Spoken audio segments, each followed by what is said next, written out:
Right, final question, final session, I think, of your day. I almost feel like I need to present with this. It's like it'd be so much more fun than using one of these boring ones, right? But we'll leave that down there. So you had 2 full days of loads of content, loads of sessions, and I guess we're coming to the end of it now, diving into retail in a little bit more depth. And I think a lot has already been covered over the last couple of days. One of my portfolio companies yesterday probably had their most exciting day ever because their evaluation just passed $1 billion yesterday. They received 86 million worth of VC, round E VC funding. A company is called Farfetch. Anybody work for Farfetch? No? So we're safe. Anybody heard of them? And when I was reflecting last night on Farfetch and how they got to $1 billion evaluation, a lot of what we'll quickly touch on over the next 25, 30 minutes really resonated, and almost you could tick every single box in terms of how they've gone about their business. From day one, a truly global platform marketplace. So some of the things we already just touched on. 2.8 billion people are online right now. Very fast growth in that number, and I think by 2020 we expect to have about 5 billion people online, so almost doubling in the next 4 to 5 years. People are spending money online, as we already just saw, and that is growing very fast. So next year, 2 trillion, this year 1.5 trillion, next year 2 trillion, by 2018, 2.5 trillion. So growth in global e-commerce and global retailing is staggering, and there are no signs of slowing down in cross-border trades. The opportunity for businesses from all of the European markets is vast, but power is very much shifting. It's kind of fitting that we're following a session specifically on the Asian markets, but let's not forget that Western Europe, North America are still absolute powerhouses when it comes to global trade and e-commerce sales. It's very easy to get blinded by this huge number in Asia Pacific, but ultimately Europe, North America is still in many ways leading the way when it comes to percentage of connectivity, e-commerce spend per capita, the average spend per online orders. UK, US, Germany still very much on top of a lot of those leaderboards. And no real slowing down in terms of the growth either. So if you look at this, 14% year-on-year growth until 2017 in North America and in Europe. So Europe, North America remain very, very important markets. And I think it is easy to get blinded by the huge opportunity that no doubt exists in APAC. And we already mentioned China being one of the biggest e-commerce market in the world right now. Well, the whole region will actually be the first region to break the $1 trillion mark in terms of e-commerce sales. So no doubt a big opportunity, but don't forget the markets that are a little bit closer to home in Europe as well as in North America. What I think is fascinating as well is to keep an eye on South America and on Africa. Huge growth there, 23, 26% year on year, but obviously from a much smaller base. So that will take a little bit longer to really take off. Asia leading the way. We just heard a lot about Asia, so I'm going to keep this a little bit shorter. But honestly, how many of us had heard of Alibaba 2 years ago? Well, very few of us knew that business and really knew the business model. And arguably, very few of us still have studied that business right now and truly understand what they do and how they go about their business. I had a moment last year. I was speaking at a conference in Amsterdam, and I met a guy who's one of the original Alibaba. Well, he was one of the first kind of guys to be involved in Alibaba. But he's American, and he worked for Alibaba for 8 years. After 8 years, he quit, and he asked Jack Ma whether he could produce a documentary on the company. And he used a lot of live footage of company meetings, all-hand meetings, etc., and made a fantastic documentary. I highly recommend, if you are in retail and want to understand Alibaba better, I highly recommend you watch this. It's the crocodile of the Young Chi is the name of the actual documentary, and I hope I pronounced that correct. But I'm going to show you a very short 1.5 2 minute clip of that actual documentary. 年的时候，我记得我做出的决定，我自己跟自己讲，我可能改变了自己一辈子所从事的事业。而今天，我想把大家请过来，跟大家共同探讨以后至少5年、10年我们要做的事情。那么阿里巴巴我们将做成怎么样？我想，从黄页的时候我就提过，黄页所要瞄准的对象不是国内战略，而是国际战略。我们所有的竞争对手不在于中国，而在于美国的硅谷。如果说第一，我们把阿里巴巴定位，就把它作为国际战略，我们不要把它定位是国内战略。第二个呢，我想就是我们要学会硅谷人的一种拼劲。如果说我们是早上8点钟下班，5点8点钟上班，5点钟下班，这个不是搞高科技。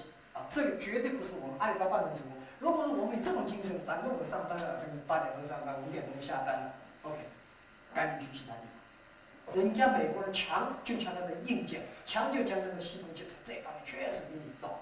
但是玩信息玩软的，中国人的脑袋绝不比你们差。我们在座的所有的人的脑袋绝不比你们差。这就是我们敢跟美国人斗的一些东西，我们绝对敢斗。如果我们是好的 team。好的团队，我们自己知道我们想做什么，我们想干些什么的时候，我相信我们是可以以一当十。我们能够赢政府机构，我们能够赢其他很多的民营企业、大的这种企业的是什么？凭的是我们的精神、我们的意识、我们的创新概念，以及我们这种拼劲才能去斗。否则的话，跟他们有什么区别呢？谁都知道，Internet 是个泡沫。我刚才讲的危机感就是 Internet 这个泡沫现在越来越，什么时候破？然后呢，把股票掉了，eBay 股票会涨。那么有一天 eBay 股票涨了以后，可能阿里巴巴社区的股票涨，所以不要担心。我觉得 Internet 这个梦不会破，这个泡沫不会破，我们为后面3、5年所付出的代价是非常惨重。只有这样的惨重的代价，才会赢得我们未来的取得的成功。那么目标是2002年，阿里巴巴上市。So for me, this is fascinating for a few reasons. Well, actually, he's pretty much right with everything that he predicted, apart from the last sentence, which said that he would IPO in 2002. And that took a little bit longer. But once they did IPO, it was the biggest IPO we've ever seen. The market cap of Alibaba blows away every single day, eBay, and Amazon. You can combine those two companies and doesn't touch this company. It actually, at one point, Alibaba overtook Walmart as the biggest retailer just before Christmas in terms of market cap. So we're looking at an absolute phenomenon here. But there were two things for me that really stood out. One is the innovation piece. The days are over where Chinese companies and Asian companies are imitating Western companies, American companies. They're truly innovating now. We're in a completely different realm of possibilities and opportunities coming out of Asia Pacific. But the other thing is, from day one, he said, we are a global company. We're a global company. We're not going to just focus on our home market. We are global. And I think that is a fundamental shift in retailing and the way that retail organizations are built up now.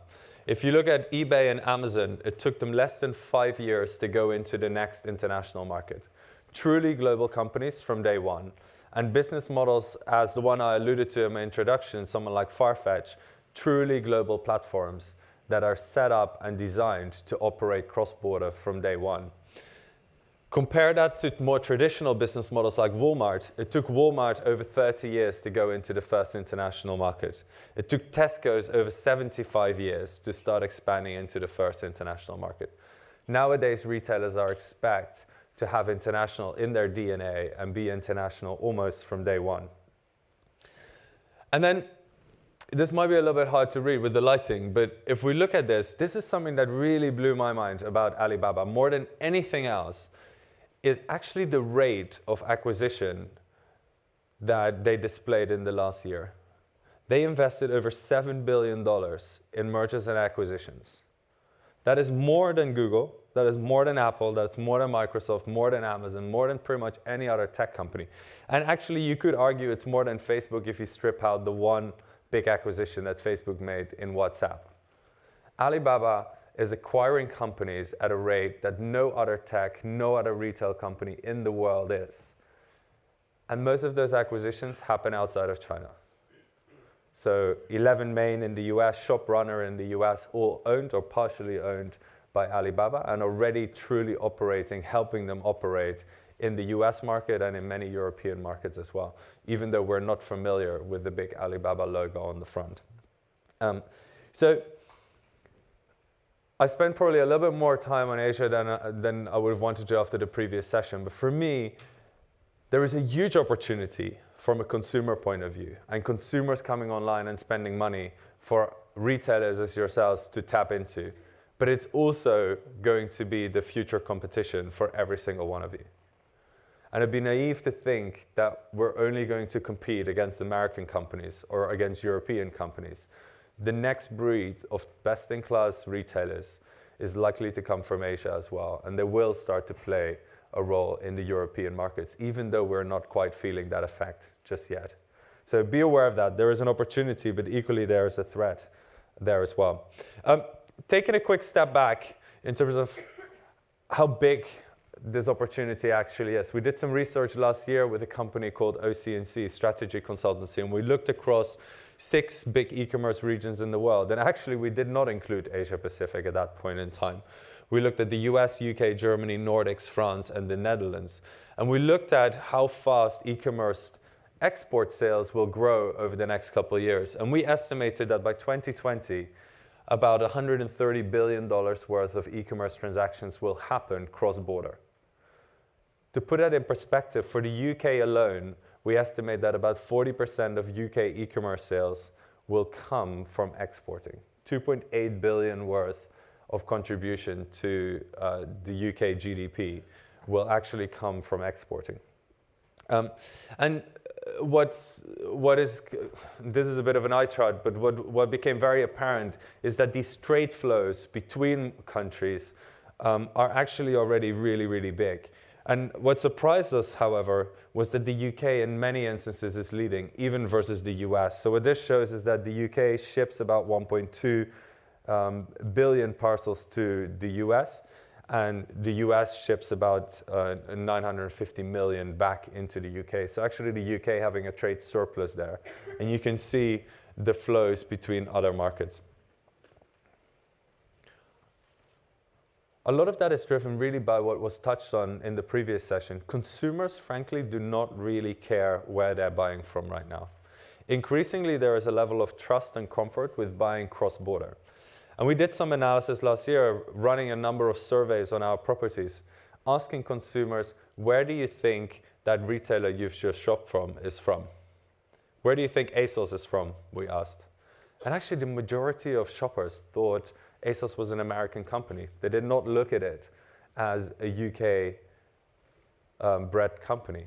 They frankly are pretty agnostic to where they're buying from and don't really care where the company is from. What they care about is great price and great range and great customer service. And as long as you can offer that cross-border, consumers are pretty happy to shop cross-border. And this we already touched on as well very briefly, is just how fashion is obviously leading the way and how fashion is such an easily transferable product. Not just as a product, but also from shipping point of view, etc. And the category, the fashion category as such, is therefore driving a lot of the e-commerce exporting dollars that we see flowing between markets at the moment. So how to go about it? I would argue that almost every successful e-commerce business in the future will have some form of market model attached to it. You look at eBay, you look at Amazon, you look at Farfetch, you look at ASOS, you look at so many very successful e-commerce companies have a marketplace model attached to it. And if you are not a marketplace yourself, you better use them, because I think that is a way to really reach your consumers in a low risk and fast way. And when we look at it, I think it's it's multifaceted. One is about adding dollars to your bottom line, finding consumers, getting them to shop from you through a marketplace. Two is also about getting a phenomenal amount of insight and data from markets that would be very difficult for you to actually go into with your own proposition. Get onto an Amazon or ASOS to actually test the waters in your international markets and get all that data back to then move on to the next phase of your evolution into international markets. And of course, thirdly, it's also about building a brand, associating yourself with a successful marketplace, and being seen on a successful marketplace very quickly starts to build out your visibility, starts to build out your brand equity in those markets as well. In the UK specifically, and this will exist in many other markets as well, the government is heavily stimulating the usage of marketplaces to stimulate exporting as such. In the UK, the government has a target to get over 300,000 businesses onto 450 marketplaces around the world. If you're a UK business, you should be talking to UKTI. They have over 350 trade advisors across the country that are there to help you get out of the UK into international markets. They have funding, they have resources, they have connections with all these marketplaces across the world, and often at bulk move 40, 50, 60 retailers onto these marketplaces like Rakuten, like Tmall, like Mercado Libre in South America, with preferred and preferential treatment. So highly recommend looking into this. Even brands like Burberry, who have been very precious about building up their brand equity over years, have now gone on to Tmall in China. And yes, they did a deal where a lot of grey goods and a lot of counterfeit goods were removed from the platform, and the government was involved in that deal. But they're on there right now. And I would argue there are many other marketplaces around the world where it's inevitable that you play a role on that. New Look, a fast fashion UK retailer with many stores on the high street, actually publicly stressed the importance of being on a marketplace like ASOS to their bottom line, really driving bottom line revenues, but also getting that insight from the marketplace that told them that Poland was a market where their brand really resonated. Through the ASOS data and the marketplace, they got that feedback and actually started doubling up on a Polish market, doubled up on the German market, and exclusively pretty much use Alibaba in China to reach online consumers in China. They have chosen not to open up an e-commerce site and have just gone through a marketplace model. So it is possible to do that. Marketplaces, however, should probably also only be a parallel strategy to developing your own strategy, right? It's a quick way, it's a low-risk way of getting into international markets, but it can't be a replacement for building out your own proposition and actually getting your own capabilities in place in those markets. For that to be successful, I think that's where Google can really come in, where a lot of the tools you've seen over the last couple of days can help you make the right decisions to choose the right markets for you. Thinking about the consumer, thinking about, okay, where's the consumer connected? How is the consumer connected? How vastly different that is. You look at just a number of stats on here. You look at the Netherlands, 3/4 of the Dutch population has a smartphone.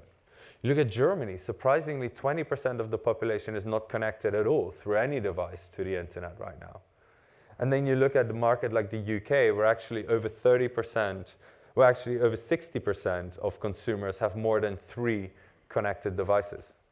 So every one of these markets is vastly different, and that will influence the way that you build your device strategy, the way that you build your marketing strategy, etc.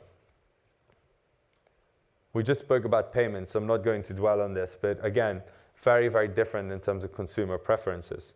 And of course, adjusting to these markets is absolutely essential if you want to be successful. I think you all heard a role play of Not on the High Street earlier on today. But one thing these guys did, bless you, one thing these guys did was actually adapt to the German craft market and really understood that that was an important dynamic in that culture and in that country. So they built this double-decker bus and drove it from market to market in Germany, allowing consumers to engage with their products, to build brand equity in their mind and give a visible presence on the high street with the not on the high street brand. And therefore started building out a level of trust and consumer engagement that they would have never achieved if they'd gone about it in the same way as they would have gone about the UK space. So it's important to understand consumer demand, understand consumer behavior, and use the tools that we have. And maybe, because at the end of the day, maybe just to illustrate that, a little quiz. And the first question would be, we're very skewed towards the US, right? Almost every single category in terms of demand, the US will always come out on top because it's the biggest market with the biggest online population right now, the most engaged, more so even, certainly when we look at Google data, and partially as the final question that we had before about the importance of Baidu in that market as a search engine. But after the US, who do we think, which country do we think sees the most searches for beauty-related items? After the US? Korea. Not bad. Brazil? Any other guesses? Unfortunately, both are wrong, but maybe one of them is very close. China? Japan. Yes. So actually, the second most searches in the beauty category globally, after the US, comes from Japan. The third biggest is Brazil. So you were very close. What about the second largest market after the US for consumer electronics? Japan? Germany. Absolutely. What about in apparel? So fashion. After the US, what's the second biggest market? China? France? UK. So the UK is actually the second biggest in apparel. In apparel, but then taking mobile only, what is the second biggest market if we look for apparel, but mobile searches only?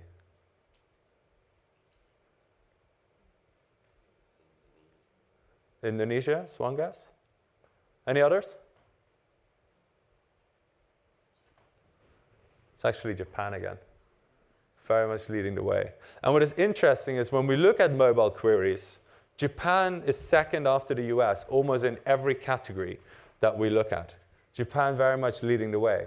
And what is interesting is when we look at how expensive it is to play in that auction, Japan is also often one of the cheaper auctions to play in, just like Brazil, although Brazil, in terms of volume, is slightly smaller than some of the other markets as well. So, you know, after a couple of guesses, you got them right. But it's very, very hard to predict these things. And using our tools, using our insights is essential if you're going to build out a successful strategy of market expansion.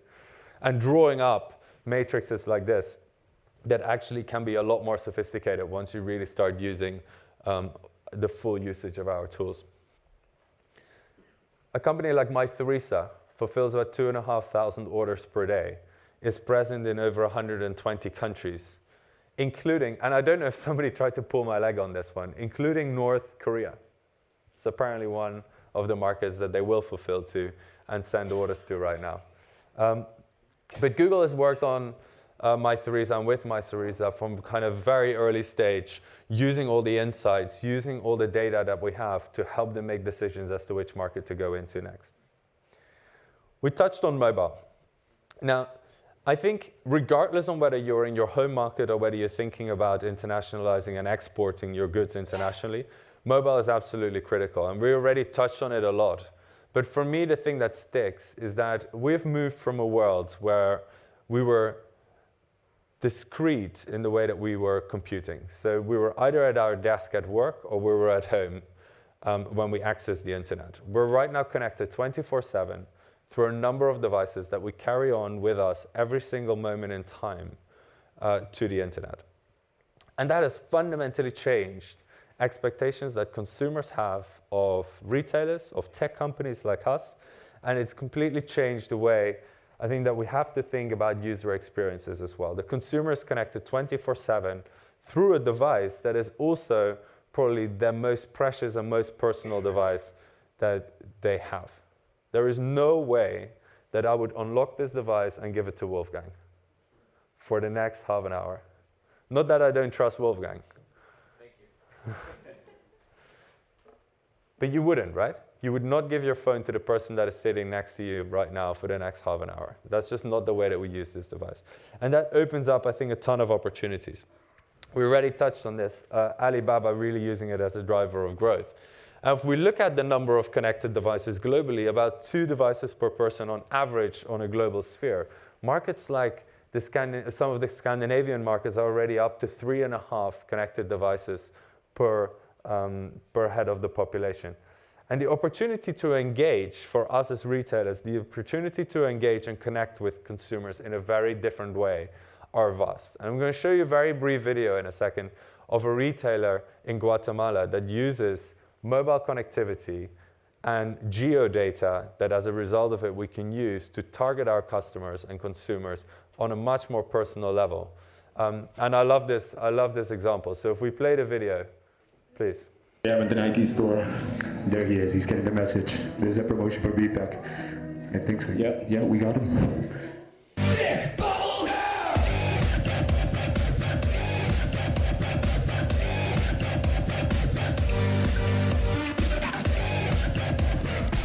Meatpack is the trendiest shoe store in Guatemala, a brand known for its edgy, cutting style and a store known for its unique discounts in limited edition kicks including brands like Adidas, Nike and Reebok. An icon for the sneakerhead subculture with over 60,000 fans on their fan page in less than a year. They needed to launch a new promotion to live up to their hardcore fans, an innovative way to earn your discount. We created Hijack, an enhancement for the official Meatpack app used by our customers.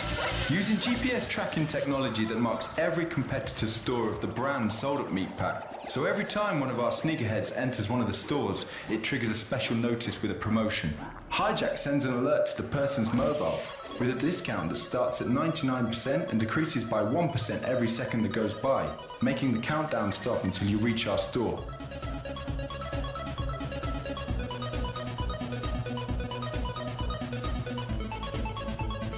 More than 600 customers were hijacked from the competitors in a week. One customer, Pedro Rodriguez, got a record-breaking 89% discount. This is the first promo campaign that started the sale in the competitors' stores. So it completely changes the way that we can actually engage. And this is maybe slightly gimmicky. It won a bunch of marketing awards, etc. But being able to use all the extra data that we're getting right now in terms of geolocation, time of day location, etc., and the behavior of consumers is changing, as you can see here. At Google, we feel this every single day. When we look at Google queries, and we go all the way back to 2013, Christmas 2013 was the first time where we saw smartphone queries for retail overtake desktop queries for retail. And we're not including tablet queries in this, by the way. That's very much separate. When we skip ahead 1 year to 2014, on a regular basis, mobile queries overtook desktop queries.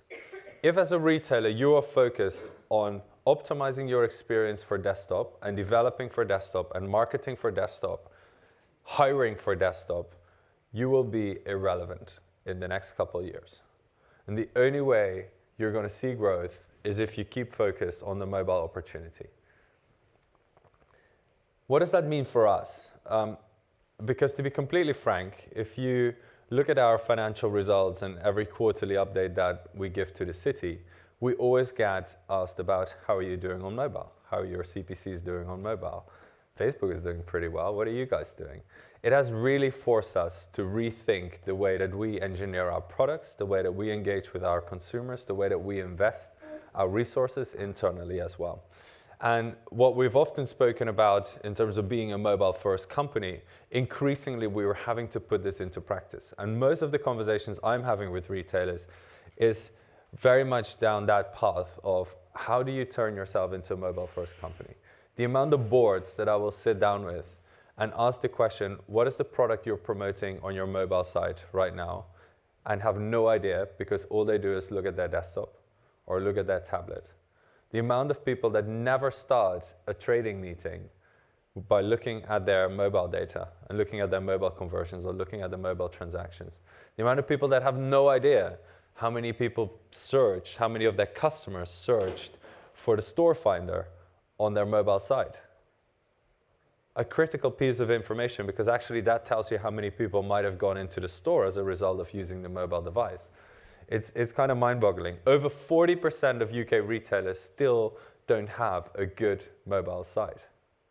That's kind of crazy if you think about that now being the biggest traffic source in terms of queries and the only growth source in terms of queries. So how do we think about mobile? We think about mobile twofold. We have to start getting better at suggesting information to our users before they even ask. So if you have an Android phone, you automatically have Google Now on your phone, and Google Now is tapped into your searches, to your email, to your calendar, to in my instance, even to my Amazon Prime account, and every single time I order an item, it comes up in my Google Now.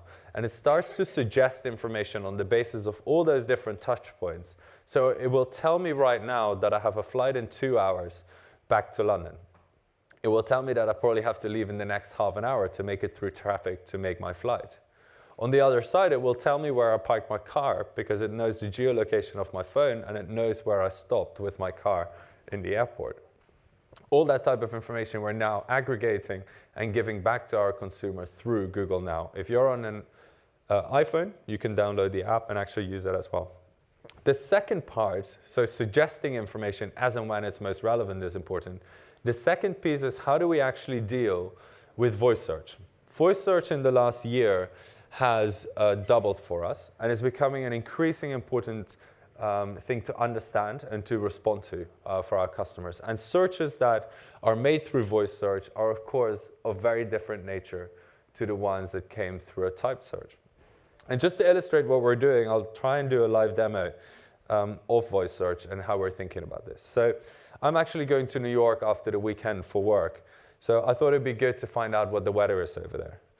Okay, Google, what's the weather like in New York?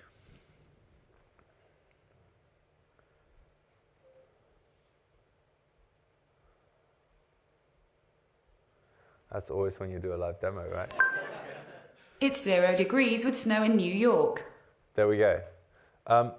Okay, so you're probably familiar with this. This is something that I ask a question and through Google Now, actually, I get a response.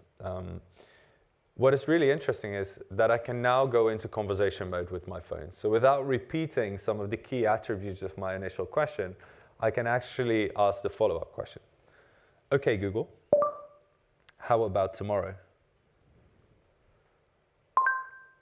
Tomorrow's forecast for New York is 2 degrees and clear. So I did not repeat New York, I did not repeat that I'm after the weather, but my phone starts to understand that that's the information I want. And I can keep going with this conversation. So, okay, Google, who is the mayor? Bill de Blasio is the mayor of New York City. Etc., etc. So I know we had the Google Translate team in here, and it even works across different languages. So I can actually ask this question as well. Okay, Google, how do I say, where's the nearest cafe in French? Où est le café le plus proche? Anybody speak French? It's good? Yeah? Yes, I can start dating French girls now. That's thanks, Google. So that's kind of the shift that we've had to make and the things that we're working on to create a much better mobile experience. And I think it is very disruptive, but it's fundamentally changed the retail landscape in the way that we engage with our consumers.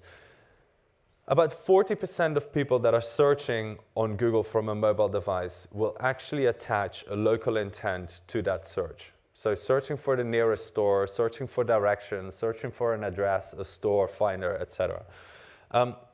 In total, about 80% of smartphone users will look for some kind of local information at some point in time.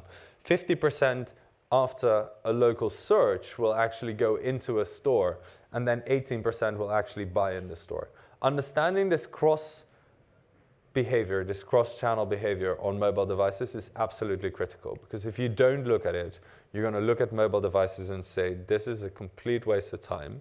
Nobody buys, nobody actually purchases on a smartphone. But it's understanding it in the broader context of how consumers are behaving right now. There's a small case study, and actually, before I move on, in the US, we've started testing, and it's soon coming into some of the European markets. We've started testing some technology that will allow us to look at consumers and their behavior after they view an ad on their mobile phone, and what percentage of those users will continue to go into a store. And we can start tracking that through the geolocation of the mobile device. And we're very close to starting to test that now in the UK in the next couple of months with a select few partners, where we will actually be able to say, as an example, 10% of the people that were exposed to one of your ads on a mobile device ended up walking into your physical store location. We can't go as far as then tell you what percentage actually purchased, but at least as a retailer you can say, okay, I know my footfall metric, I know what percentage on average buys, and I can calculate some value back into my margin calculation. The second piece is, of course, cross-device.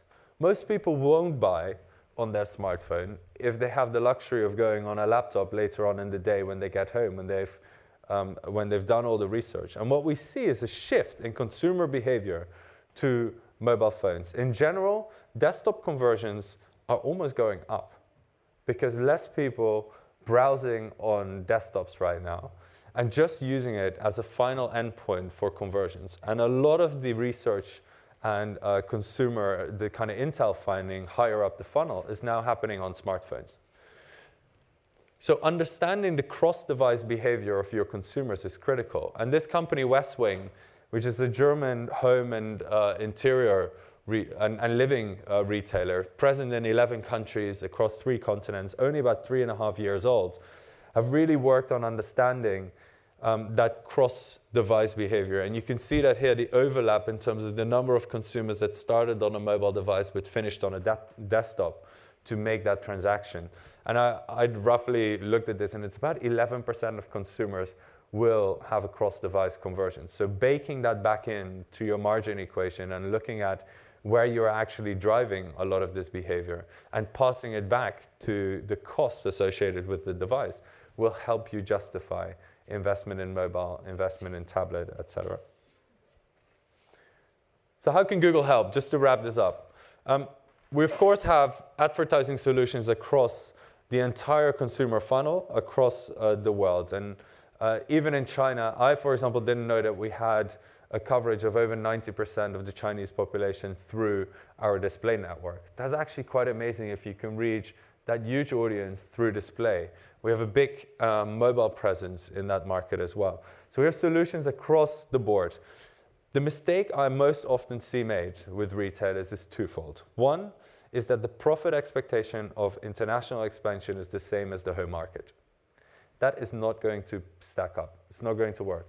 If you expect the same ROI from a market that you've just opened up and just gone into as from your home market, that you've worked on for years, where you have a loyal following, where you get a lot of brand searches, a lot of people coming through at the lower end of the funnel, and you try and do that in an international market, you might as well not start, because you're never going to be able to grow your base in those markets. And that actually then leads on to the second thing, which is, of course, search is a great model. But if nobody knows you, search is also very difficult to make work, because nobody's going to click on your ad. Nobody is naturally going to search for your brand. And therefore, I think it's important to think about our broader advertising solutions and look at things like YouTube and look at things like our display network to build up some brand awareness. And I'll quickly play a video of a Belgian company, a Belgian jewelry company that is excelling in using actually the full array of our products in reaching international markets. Ik ben Steven Boeles, medeoprichter van Bona. We zijn een Belgisch online diamantjuwelenmerk. We zijn in 2008 gestart met 2 personen vanuit Antwerpen. Ondertussen hebben we ook kantoren in Parijs, in Genève, in Hongkong. We verkopen ondertussen 85% buiten België, in meer dan 40 landen. En we blijven continu de groei van meer dan 50% per jaar waarmaken. Ik heb altijd heel veel interesse gehad in producten van een hoge kwaliteit, waar mensen op een makkelijke manier tijdloze producten konden gaan maken. En diamantjuwelen zijn per definitie producten zoals dit. Ik vind het persoonlijk heel leuk om te weten dat we met producten werken die 100% ethisch worden gesourced en verhandeld. Met Bona richten wij ons op de smart buyers en wij bieden die eigenlijk hoogwaardige producten aan een zeer scherpe prijs. We gebruiken eigenlijk alle Google tools, gaande van Google AdWords, Analytics, YouTube en zo verder. Sommige zijn eerder om het brand te beelden, andere zijn eigenlijk om te kijken wie hier momenteel koopt en wie we nog kunnen bereiken om potentieel te kopen bij ons in de toekomst. Dus op die manier kunnen we continu verder exporteren en verder blijven groeien. En ook nieuwe producten toevoegen. Elk land, elke cultuur heeft zijn eigen voorkeuren, ook op het gebied van diamanten. Je moet die culturen kennen om een juist product aanbod te geven per land. We hebben de website in 7 talen vertaald en dat zorgt enkel voor een hogere conversie als mensen in hun eigen taal worden geholpen. Het is eigenlijk onze bedoeling om een sterk online merk te bouwen, bijvoorbeeld door onze website nog geschikter te maken voor mobile, omdat uiteindelijk de consument ook meer mobile wordt. We willen continu verder groeien, bijvoorbeeld door nieuwe talen toe te voegen. Volgend jaar willen we bijvoorbeeld Japans toevoegen als nieuwe taal. Ondertussen zijn we er al gestart aan de voorbereidingen. Het vergt natuurlijk wat tijd. Je doet dat niet van vandaag op morgen, maar stap voor stap gaan we wel die richting uit. A couple of products that might help, especially from an international point of view. Who here uses Google certified shops? Couple hands go up. A lot of retailers I've worked with did not see the need to use Google certified shops in their home market. Well-established brands, have a loyal customer base, did not find this something that they wanted to experiment with. The moment it came to international markets, even some of our biggest exporters in the UK, the likes of ASOS, etc., look at this as a great product and tool to actually build credibility and to add a badge of trust to their site. Google certified shops, for those that are not familiar with it, actually almost give a warranty to the consumer that there is a reliable dispatch retailer here, that there is excellent service attached to it, and actually protect the consumer and give it a protection from Google. So we'll actually guarantee a lot of the transactions that happen on retailer sites that use certified shops. So something to really look into, especially when you're going international, but probably if you're a medium and small size retailer, also for your own market.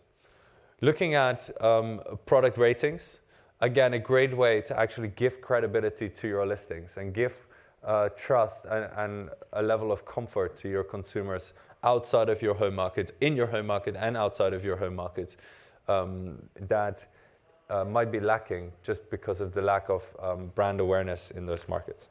And then finally, it wouldn't be a retail session without talking about Google Shopping. Google Shopping, to give you an idea, in the UK, for most leading retailers now makes up somewhere in the region of 40 to 50% of all their AdWords traffic comes from Google Shopping. Google Shopping is a feed-based advertising solution, and it is scaled to 23 international markets. So it's available in many, many different international markets. And I again think when we go international, this is even more important than your home market. It is going to be the hotbed of innovation from a Google point of view. This is where we're going to make most of the changes in terms of retail traffic. We're building in local availability. We're building in potential solutions where you could actually shop straight from this ad, and within 2 clicks, you might be able to actually purchase this item. We're thinking about many iterations of Google Shopping. And for international markets, as I mentioned, it will give you much more equity on the page. It will give you an image, a price, ratings come into the mix, local availability can come into the mix. And it takes, I think, your credibility with consumers, if you don't have that trust and brand awareness, up to a level that actually is much more at parity with local players. Really important to get this right. I think as a retailer, if you don't have the competency, if you don't have the right partners in place to excel in Google Shopping, again, it's going to be a real struggle to find growth from Google and from Google search in the retail space over the next couple of years. I really urge you to think about this very carefully and whether you have the competencies and whether you have the right partners in place to excel in this area. And that almost moves on to the final point, and that's around technology and ad technology. Google Shopping illustrates that perfectly. all of a sudden, feed providers and bid management companies have to start thinking about how the two combine. And there are very few great feed providers. There are very few people right now that know how to bid those feeds well and to get up in the auction. So getting the right ad technology behind you is important in digital marketing, full stop. But once you have to multiply everything you do times 20, 30, 40 different markets, different languages, it becomes absolutely critical that you have technology in place that can help you do that. And whether it's technology that helps you take advantage of things like time of day or different device or operating system, it doesn't matter, but having a healthy foundation in your business and the infrastructure to cope with this complex matrix of all different products, all different devices across all different markets is going to be something that is, I think, your make or break when you start thinking about international expansion. So final thoughts on Farfetch. Farfetch is strong in Asia. They are a marketplace. They've used data and insights to localize their proposition. Many different local websites, local payment solutions, etc. They absolutely kill it on mobile. They will value a mobile customer as valuable, if not more valuable, than a desktop customer. And they've, over time, partnered with Google in a way that I think very few companies have. And that has resulted in a 1 billion valuation yesterday. And those guys were cracking their champagne, their CEO was on TV, and they had a phenomenal success story to tell. So I'll leave you with that. We're out of time. I think we're going to hand it back to Wolfgang. Thank you very much.